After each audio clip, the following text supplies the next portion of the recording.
Hello, dear Mindfulness Collective. This right here, right now, is the joy of being a live stream coming to you live from Brooklyn, New York.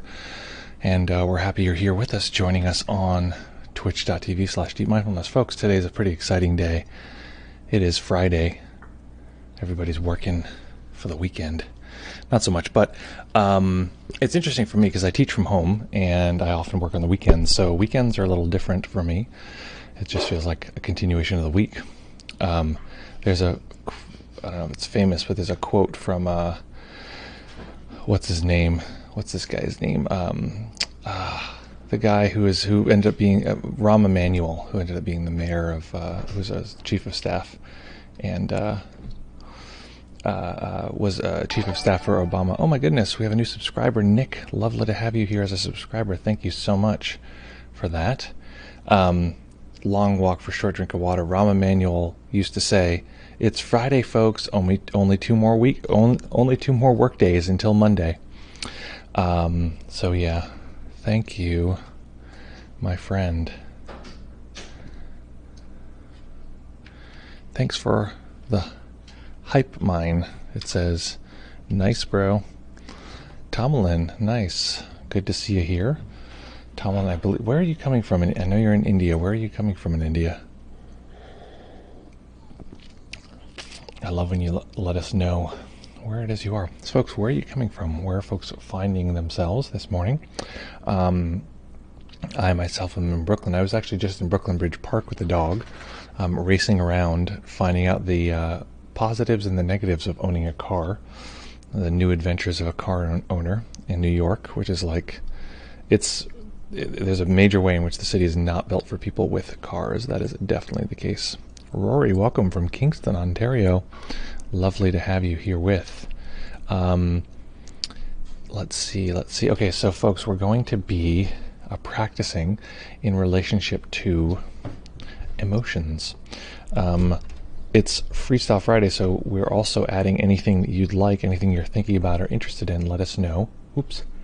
Excuse me. And we will see if we can add it into the guided meditation. So let me know what's going on for you, and we can go from there. Okay, let's see here. Open up the actual stream. I'd like to be able to see where we are. Okay, here we are, folks. We're all here together. Lovely, lovely, excellent, good times. So, yeah, let me know in the comments what you're thinking about in your practice in particular, and I can potentially bring that into the guided meditation. Cars and big cities don't match very well. You know, most cities, they do. At least in the States, it's like, I think there's the only other city that they talk about as being a like fully walking city is, I think Oakland is one of them, and then I forget. There's they talk about one other walking city that maybe it's like Cleveland or something like that. But New York is very much a walking city. Raquel, I think I mentioned this before. We went to get our insurance for this new car, and the insurance person asked Raquel, "Oh, so you don't have a license?" And he asked, "Oh, so was it suspended? Did it expire? Or, did you like move and change states?" And she's like, "No, I just never had one." And he like didn't have a box to check for that one. So I thought that was funny. So excellent, folks. Very excited about today.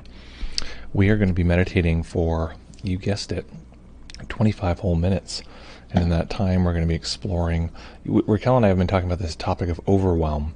And there's a bit of an argument about what is overwhelm. What's the strategy around overwhelm? Is it a deconstructive strategy, or is it more of a kind awareness strategy? Or not is what is the strategy, what is our favorite strategy? So I'm going to actually investigate that today, because in a way, I didn't know the answer for me.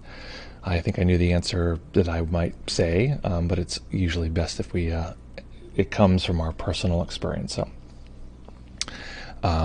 yeah, U.S. cities were built for cars in the most part. They're built out of the, what was I think there's a name for it, but there's a big like moment in history where all the cement companies and all of the car companies got together and like bought up all of the railways to shut them down. So we, this is like an anti-railway country. I think that if this country had the kind of railways that Europe has, I think we'd be much less divided as a people, because people could just get on a train and go to a different place, like, God forbid, and suddenly be like, oh wait, these, liberals or these conservatives, they actually are pretty similar to me. And I think we'd be much less, at war with ourselves. So, folks, we're going to be practicing any second now. So finding that nice comfortable position that you can maintain for the duration of the sit. And then we'll go from there. If you're unfamiliar, setting yourself up so that your knees are lower than your hips.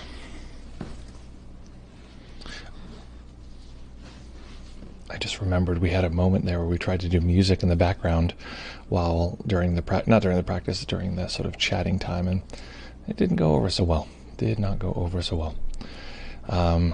It was not people's favorite, so we abandoned that. Although it was a bummer, because I like listening to music and I never really get to. But, okay, folks, so finding that nice comfortable position that we can maintain. This will be a fun one. Taking any final sips of your foamy matcha.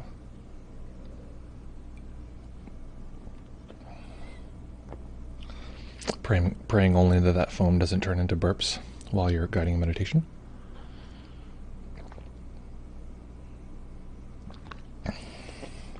I have dueling mugs here. I got it's like roulette with the beverages. It's like, is it matcha or is it water? Yeah. Welcome to the Friday beverage stream, where we just review various simple beverages, such as water or warm water. Okay, folks. When you're ready, we'll begin.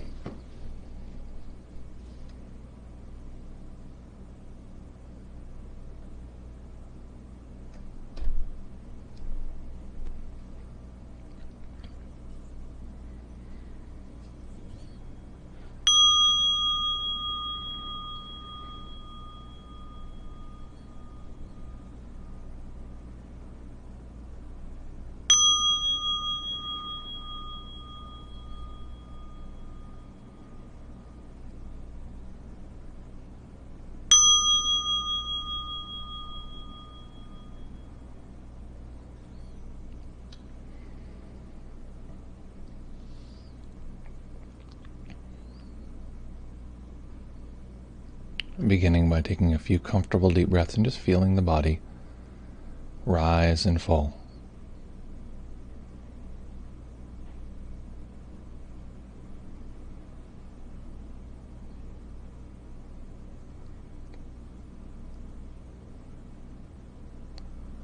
Each time we arrive at a meditation, we arrive with the momentum of all of the previous moments.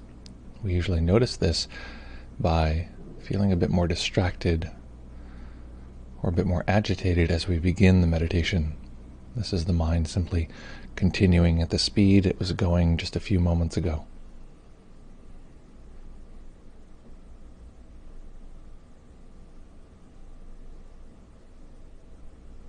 And we can escape the pull of this momentum simply by attending to it, noticing the general speed of our experience, meaning, is the mind racy? Is the mind spacey?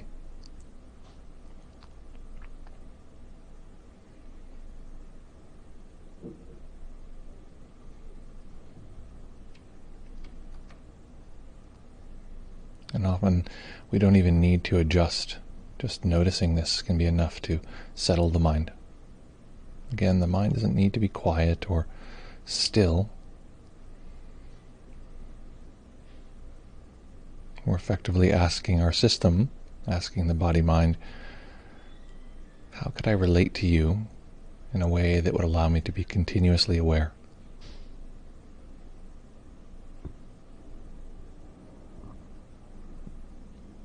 Knowing that this is a high bar, and so we're simply moving in that direction.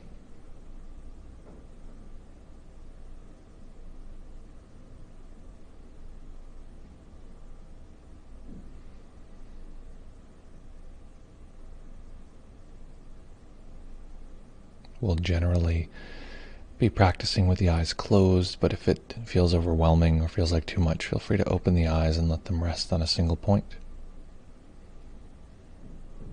We'll generally be practicing in stillness without the body moving or adjusting in any way. But if this too feels overwhelming, feel free to make any adjustments you need to, just doing so slowly and mindfully.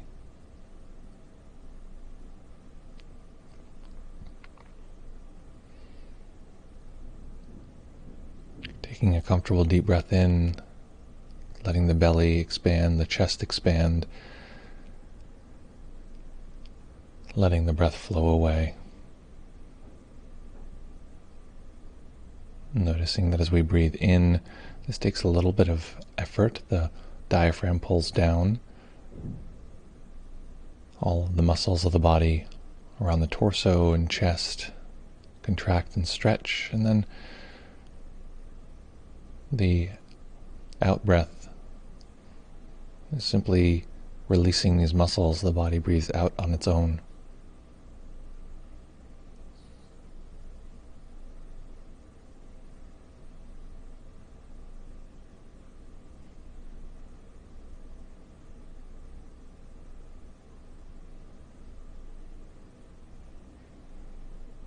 Noticing the contraction on the in-breath and the release of that contraction on the out-breath.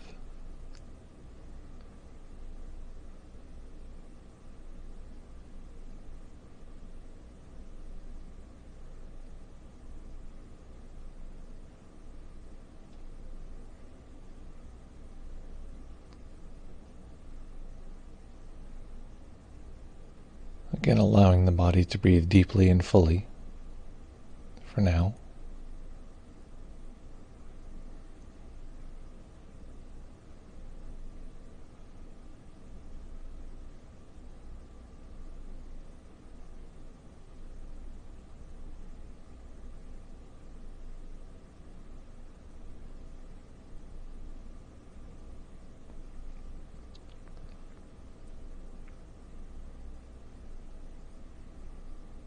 Checking in to see how much our experience is from the perspective of our head looking down at the body, or how much of our perspective is actually from the body sensation itself. Again, these aren't problems, these are just things to notice.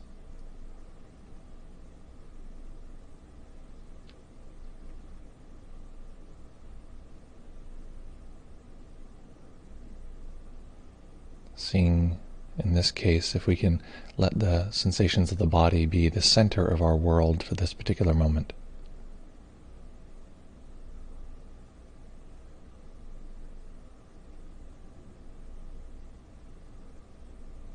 Not trying to force our perspective downwards into the body, but expanding the experience of the body to encompass all of our current sensing.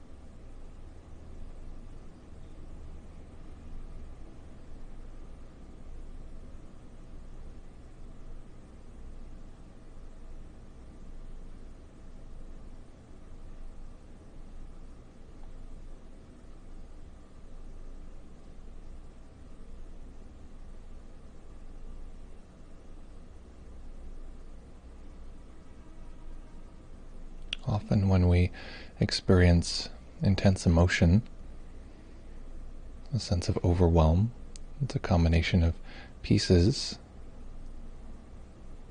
We don't want to drive ourselves into feeling overwhelmed now. So being careful not to fall into that gravitational well if we notice it arising.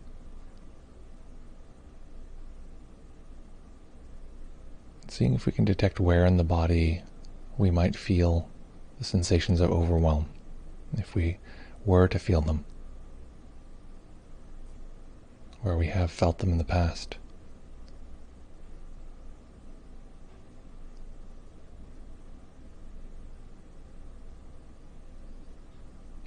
Often this can be related to old emotion, somatically held deep in the body. And often these places can be very stable over time.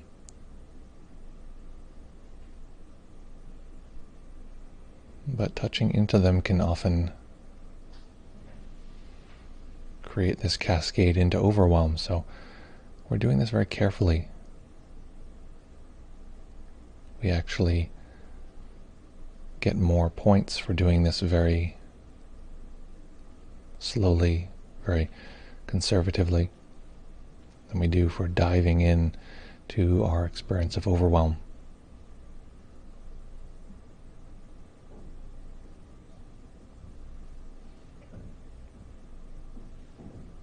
So keeping awareness large and open, all of our body sensations, or perhaps all of our sensing in this particular moment.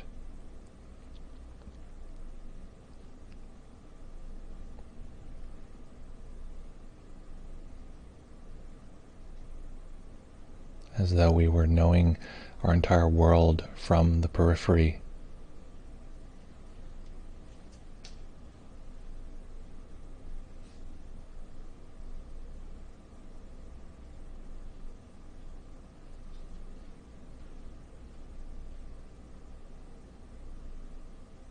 Creating a large container within which any challenge that arises can appear within without being constrained or held tightly.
So what's likely to happen is that the nature of the mind is to be curious and be distracted, drift away at times.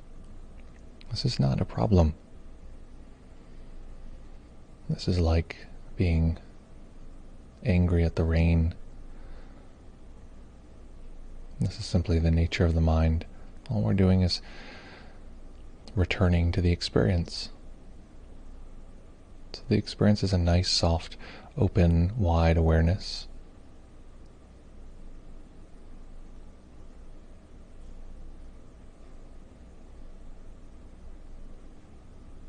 If the mind keeps getting pulled to specific detail, losing this overall sense, that's fine. Also natural. Just noticing that detail in the context of all of the sensing around it, creating a kind of gateway from the particular to the overall.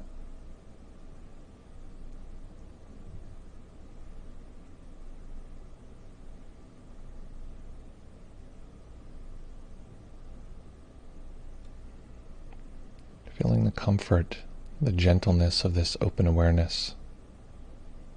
This can often feel very settling, quieting.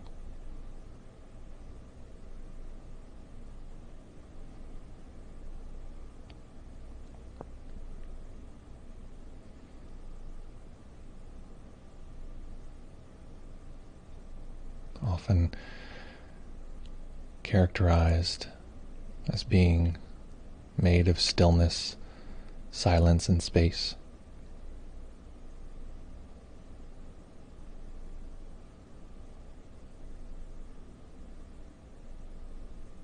So feeling any satisfaction that may arise from this contact. Again, not scripting your experience. If you're not having this experience, there's nothing wrong. Or if you're only contacting glimpses, it's not a problem.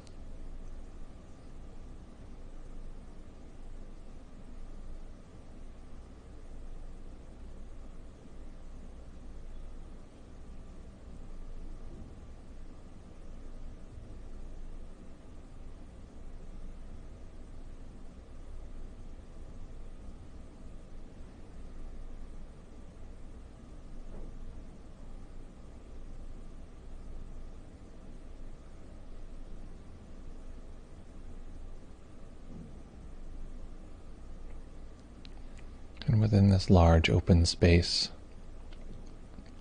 including the sense data that may be associated with the experience of overwhelm, somatically held emotions, parts of ourselves that often feel frightened or sometimes even hopeless. But notice that as we bring these into consciousness, the mind will tend to shrink around them. They have their own gravitational pull. Again, not a problem.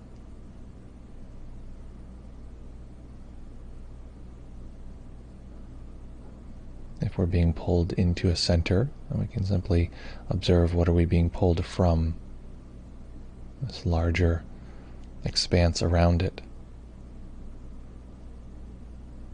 So even the pulling, even the tendency to get sucked into the overwhelm itself,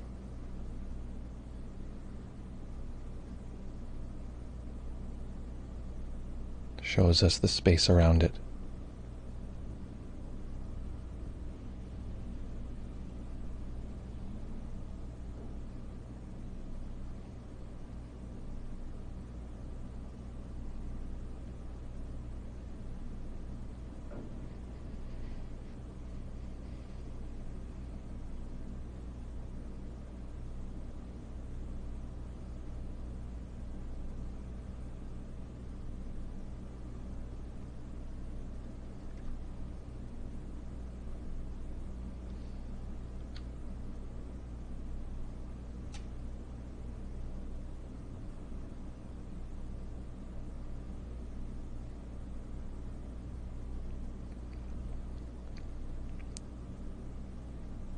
Sometimes it can be fun and fruitful to personify this open, kind awareness.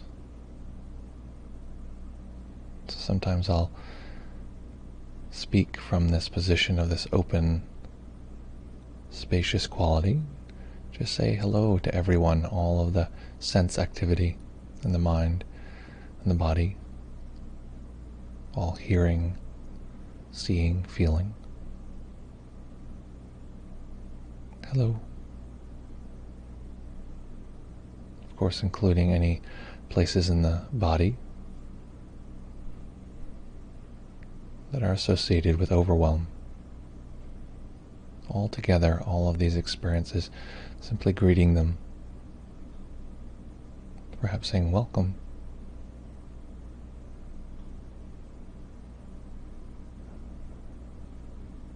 Using a word or phrase which embodies the nature of this wide open awareness, that encapsulates that for us.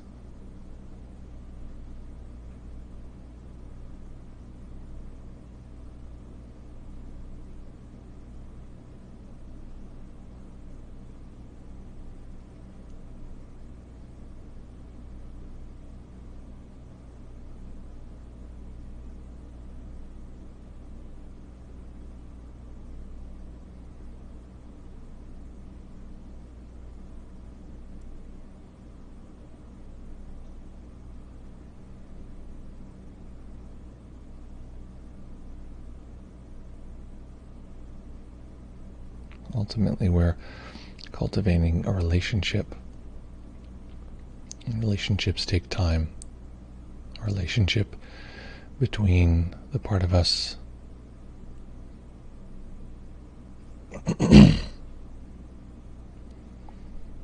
a relationship between the part of us that can feel overwhelmed and this kind, open awareness.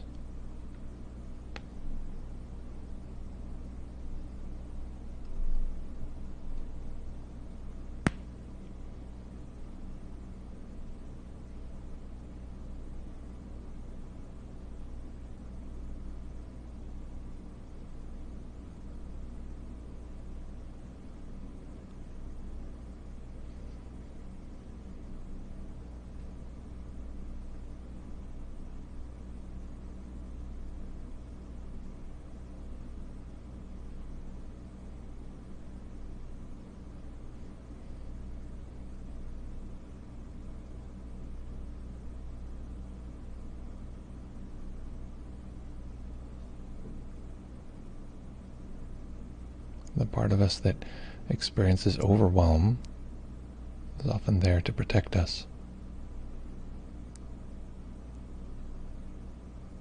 It has a sense that there is some kind of danger, and if it doesn't take immediate, drastic action,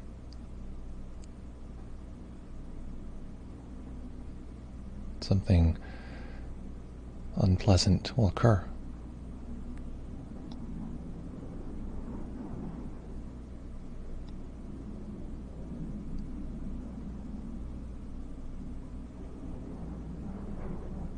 It's like a puppy afraid of thunder.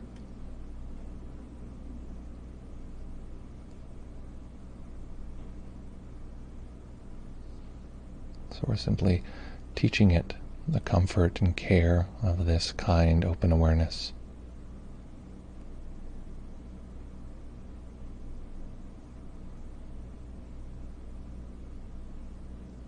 Staying with it over time.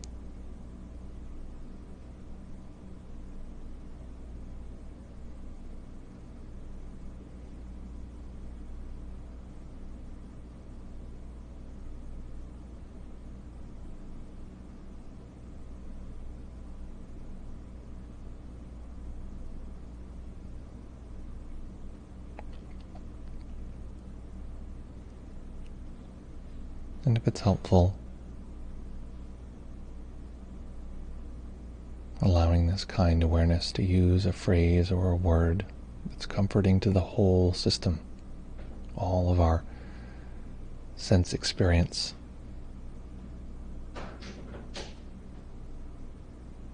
Not necessarily shrinking down to this one area.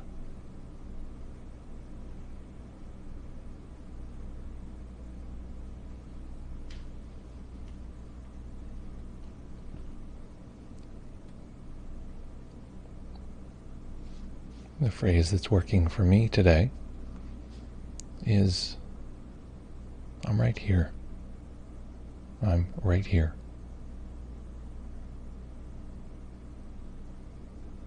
But picking a phrase that works for you,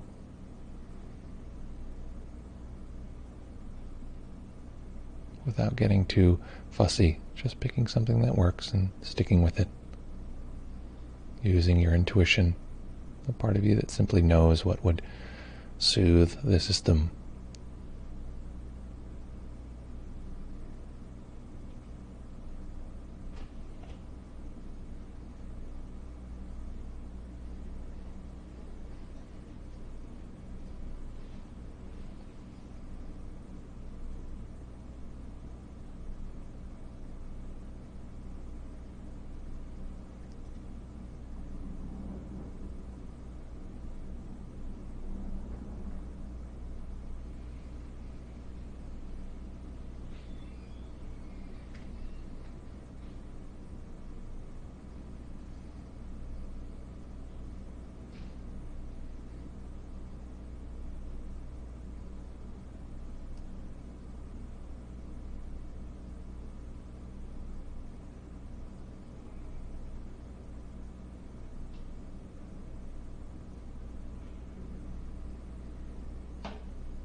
So whatever's happening now, whatever our experience is,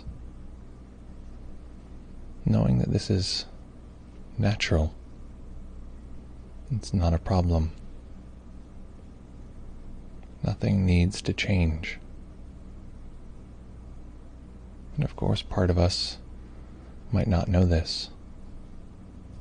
Part of us might feel like something does need to change, something needs to be different, I don't like or want something else.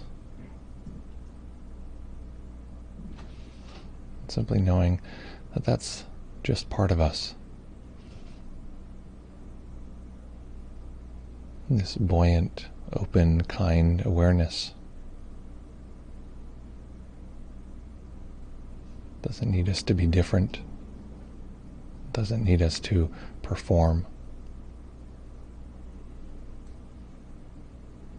doesn't need us to solve the world's problems or even our own problems.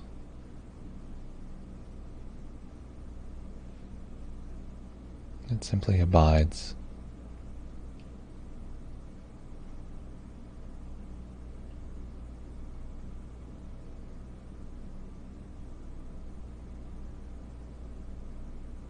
And developing this relationship between the part of us, or the parts of us that need things to be different in this particular moment,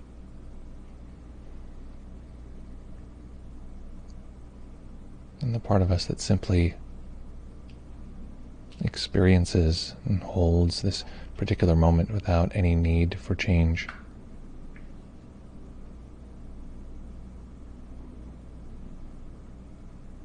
Through cultivating this relationship over and over and over, the body and mind begin to recognize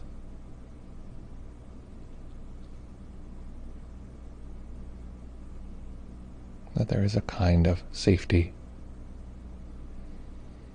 a kind of peace,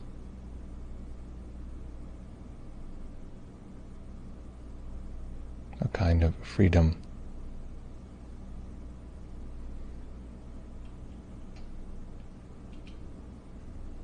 that can help us navigate every aspect of our life. And so staying with the practice, staying in stillness,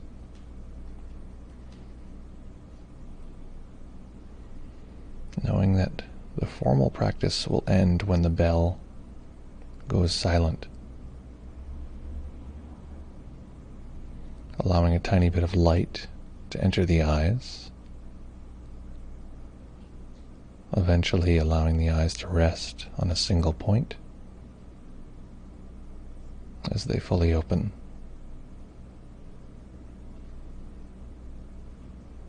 Noticing that when this occurs, the system jumps into action, often jumping into wanting to end the meditation, jump to the next task. The body can fill with energy. And these are all subtle examples of the body and mind wanting things to be different. So in this moment, tuning into the awareness, this large, open, spacious experience. Noticing that we don't have to make any change. Of course we could, but the fact that we don't have to. This is where the freedom lies. And so letting this particular moment be the great teacher that shows us how we might bring this practice into every aspect of our life.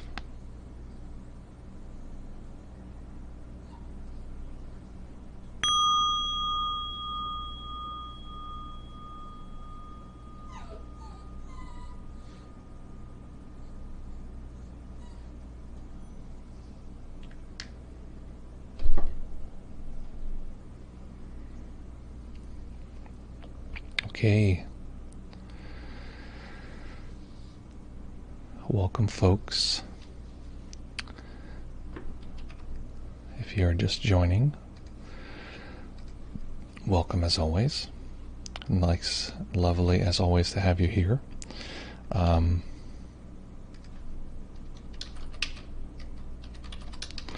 Little hello in the chat for folks. So I'd be very curious. Oh, Huberman, welcome. We're doing quite well. Glad you were able to join us. It was during the guided meditation, so we missed some of your chats. Great to see you. I'm glad it was interesting. Thanks so much for saying hello. Ooh. So making any adjustments you need to allow the body to be comfortable.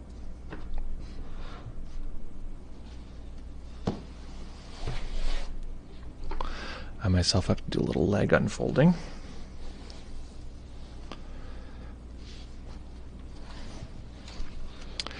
So what was that experience like?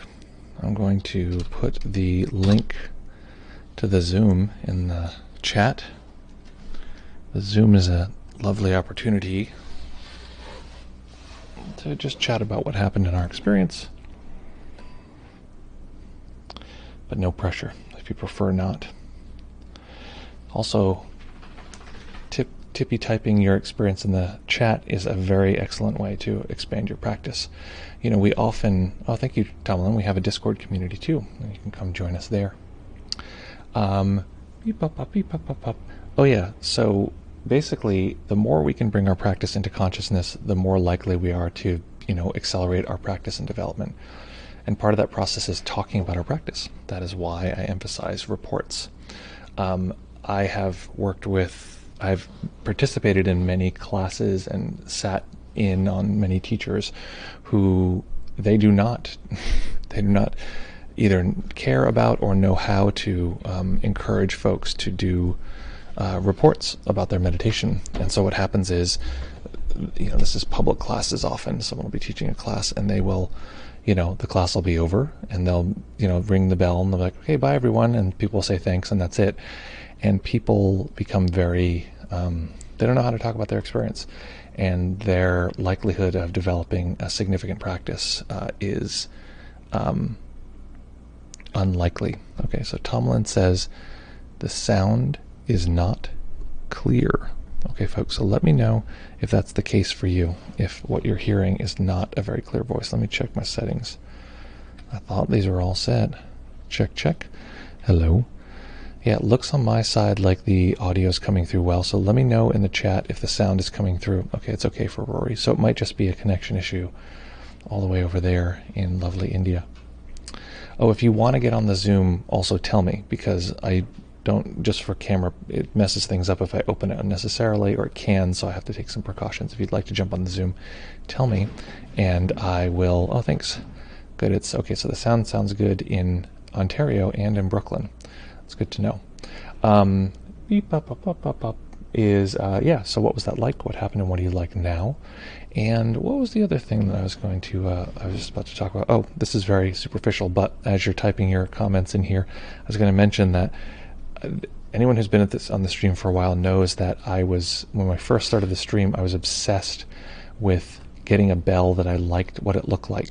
Because it used to be the case that we had much more, it was a little bit more dramatic. I think you can see the bell when I ring it, but I wanted the bell to be something that was like, good looking. And I hated how most bells look. They look brand new, shiny brass and like whatever. So I spent all of this time, I don't know if you can see this, but like developing this like careful patina on this. Let me see. Here we are, this sucker. I gotta get it in focus. And like carefully getting this, it was just brass bell, but it was like, I wanted like blue patina and I wanted to like carefully do all this texture and stuff. It's hard to see, but I wish this camera had autofocus, but it doesn't. It's like really hard to, it's really like carefully produced, and like parts of it would patina correctly and parts of it wouldn't patina correctly.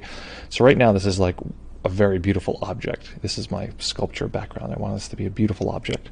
Patina is like, it's a molecular process where you're changing the actual color of the metal itself. The problem was, what I found out is finally when I got it to the place that I wanted it to, the patina basically changes the sound of the bell dramatically, and so the sound it was much duller than I wanted, which was very funny to me that I spent all of this time, getting these bells to where I wanted them to be, and then I realized that the key function of the bell did not work, so I abandoned that.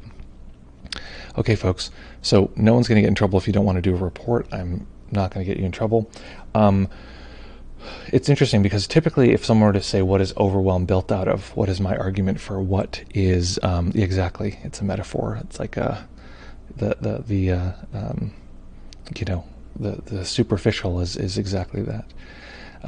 So typically when I would describe overwhelm, I describe it as, seeing, hearing, and feeling. This is what Shinzen describes. Seeing, hearing, and feeling that have begun cascading on each other to create a feedback loop where we can no longer track what's happening individually. And we're setting up for this, for the Madrona meditation that we've talked about before, this organization we're developing, we're using that as our strategy to talk about overwhelm. And I kept coming back to this thing is like, is that the thing that I do though? If I have the experience of overwhelm arising in the system, is that what I actually do? What I actually end up doing, or if I don't pay attention, is I end up watching Netflix all night long, which is a problem. But what if I do attend to it is what I actually do, breaking down the see, hear, feel of the experience. And I think the thing is that because we're actually dealing with somatically held emotion, it's the feel is just very clear. It's this emotion. It feels like it's existentially painful. And if I go into it, it feels worse. And if I ignore it, it feels like yucky in the background. It takes over everything. And so I had to look at what is my actual strategy. And interestingly, anyone who's been on the stream for a while knows that what we just did is somewhat similar to things we've done in the past, but it really was to hang out with it in the kind awareness and give it space and sort of let it have a kind of home, let it have sort of a gentle connection. Raquel's been talking about this a lot as you sort of set up two states, one, and you sort of slowly titrate the relationship between these states. And that's really the kind of awareness practice that we've been doing. So I just discovered that in Overwhelm, that's actually my main strategy, the thing I do. So while it might have seemed to you like it's, this is the thing we've been doing all along, for me it was a surprise because I thought that what I've done in the past when overwhelm arises is see, hear, feel. And then I just sort of let whatever arose happen. And it was very clear that the kind awareness practice is what my system wants the most in order to get through this stuff. So Jean here says, nothing major to report. Had a cat screaming for food, which was a distraction. Really enjoyed saying hello with the kind awareness. Yeah, and so Jean, just so you know, I think we're slated, we're going to talk later today, which is great. So in reports, it's often like, what do I report? There's nothing to report. Your general level of concentration. Did you understand the instructions? Were there parts that made more sense to you or less sense to you? Were you going in a direction and then an instruction came in and the system went in a different direction? Again, you don't have to do all of this, but all of those are valid points of describing your experience. If you want an example of me giving a report of my meditation experience, you just had one. That was the guided meditation. And I'm thinking about it from a few different perspectives, things that could be happening, wanting to make sure everyone is sort of tracking the experience, but I'm actually just reporting sort of what's happening and then navigating it slightly throughout the process. So everything I basically say in a guided meditation is all valid material for a report. So I just wanted to throw that out there. If you feel like you're at a loss, not that you have to, but if there's a vacuum of what to say. Hello, I arrived for the last 15 minutes of the meditation. Thank you for a nice and gentle guidance. Well, thank you, 2020 CL, for joining us. Lovely to have you, as always. I believe you're in, as they say, across the pond. Is that correctly? Or you're in the England, London? No, you're in the UK. Is that right? I gotta remember. You gotta refresh me here. I had a prominent blue or turquoise eyelid flow. Unusual for me, and it was beautiful. That's lovely, having some of that sort of visual stuff arise. That's lovely. Glad it was enjoyable. Okay, Annie says, I got anxiety/overwhelm thinking about being overwhelmed. Okay, good. So that's actually excellent clarity. So the system, the body-mind, is telling you that step or that sort of position is too much for you right now. And that's actually good to know. We can get caught in a trap where we think that we're supposed to bear down and get into it, and that's the way that we're going to find resolution. But actually, often it's not the case. It's actually the case that we want to back off. And often backing off is a nice way of expanding awareness. So we can talk about sort of what to do, but let me go further on your report here. It was almost like I could feel my aversion before it even started to happen. Well, that's what's happening there is there's unconscious aversion, and then there's the threshold of consciousness. So we have the floor of consciousness and all this stuff happening below the floor of consciousness, and then it peaks over that floor and we suddenly are conscious of it. So it's likely that you're intuitively detecting the unconscious, the pre-conscious aversion. There's a sense already before the aversion even becomes conscious, which is a testament to how averse I must feel to it when it happens. It was nice to come up with a phrase to rely on, and also nice to give kind awareness some space to move around. Yeah, absolutely. So that sounds like now we found, okay, one thing was not working for you, another thing is. And you can actually just, I wanted people who might sort of be very far away from their experience of overwhelm to have contact with it, but because it's palpable for you, you don't have to be like, let's dive into the overwhelm, which often is a bad idea. It's like trying, it's like grabbing the electrical line in order to fix it. It's like, oh, that's not how we do that. We actually like go and shut the circuit off first and like carefully, we have a whole procedure here. So for you, what you can actually do is just hang out in the kind awareness and say that phrase. This is partially why I was saying say the phrase everywhere.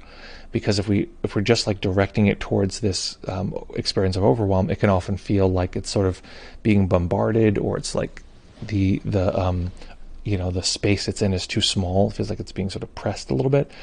So even right now, as we're speaking that phrase, whichever phrase worked for you, just say it out to the universe, right? So it's like, hey, I'm right here, I'm right here, I'm right here.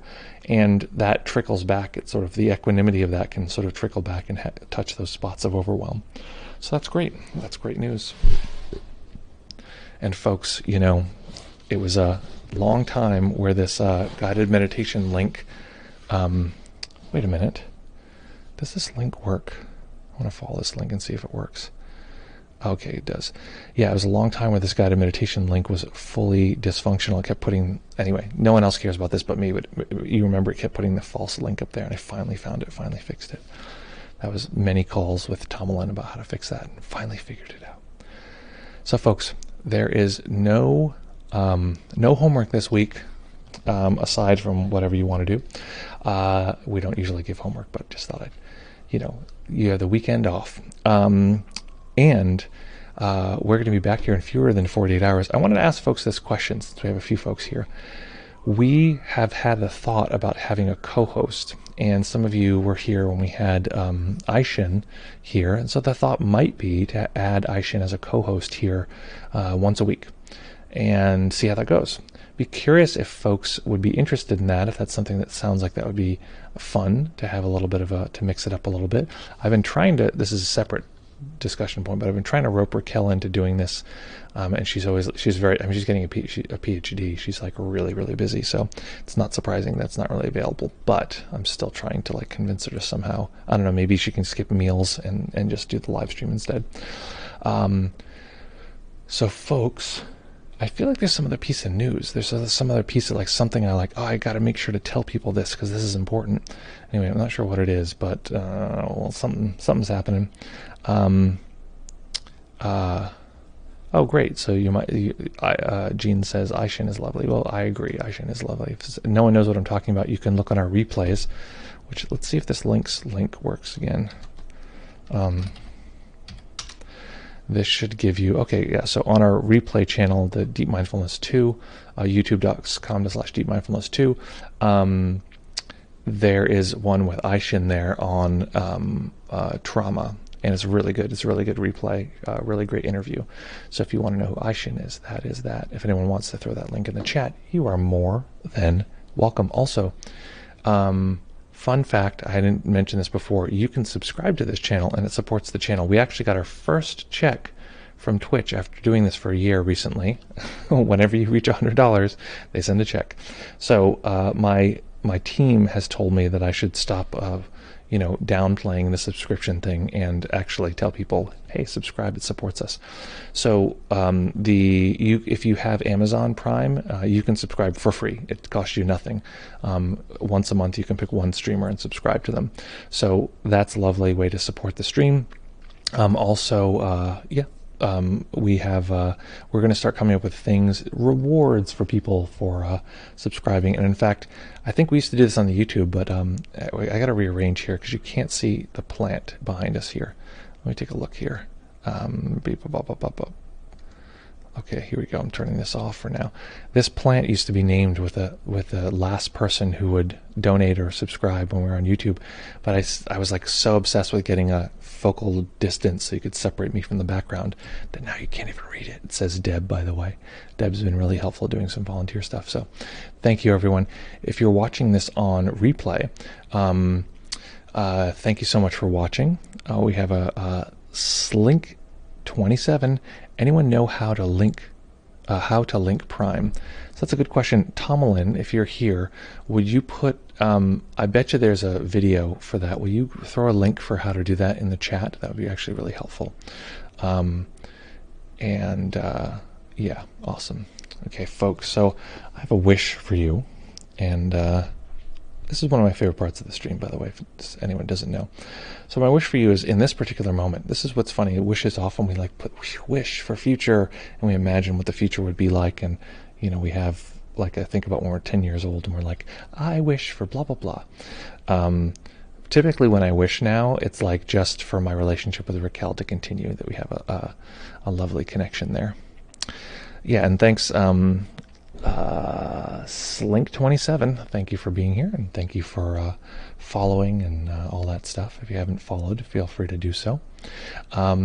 Beep up is what's the next thing? Oh yeah, so I have a wish for you. In this particular moment, this one right now, is to allow awareness to take in the overall experience rather than letting the mind shrink down to teeny tiny bits, just our overall experience around the screen and our entire environment, and notice that can feel spacious, nice and open.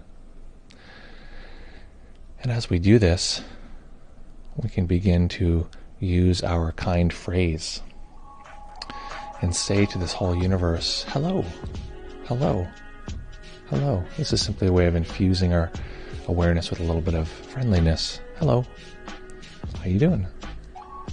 Hello. And you don't even have to focus on it, but just knowing that in there somewhere is that same experience where sometimes we get overwhelmed. Sometimes we feel like there's no hope, there's nowhere to go. Everything is proof that we are in a terrible spot.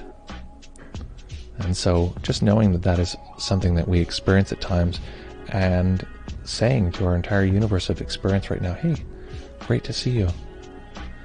Hello, all you wonderful sensing experiences. This is actually making the connection, developing this relationship.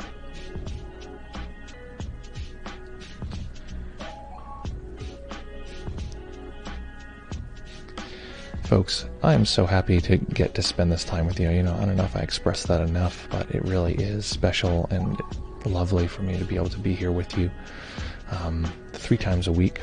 We're thinking about starting to run some reruns so that we can potentially have folks who can't make it at this time see the stream other days. But really, being here with you and spending time with you is one of the highlights of my week. I couldn't possibly love my job more. I love what I do, and a lot of that has to do with the fact that I love working with people who, are interested in facing reality in a way that, most people honestly aren't. They don't really want to know what's actually occurring down there. Or maybe they're not significantly motivated because they are certain if they just eat enough chips or they get that right promotion, they'll finally be free. But having tried that route, sometimes I still try that route. But the eat chips to feel free route, but knowing that route doesn't really work, I really do appreciate people who want to grow, want to connect, want to live lives that are richer. And if I can play any role in facilitating that, sharing my experience, it's so meaningful for me. I really at some point realized that helping people is the most fulfilling thing that I could possibly do, having tried every other route. So it really means a lot that folks are here, that we get to spend time together, that I get to find out about your practice and your life. It really is quite special. So this is me sending out into awareness a big hello to you and your experience. The fact that we as humans can communicate and can have contact, can connect at all, is really amazing. And to be able to participate that in a way that, brings connection is so meaningful. So thank you all for being here as always. Looking forward to seeing you in fewer than 72 hours. And folks, this is a fun fact you may or may not know about, but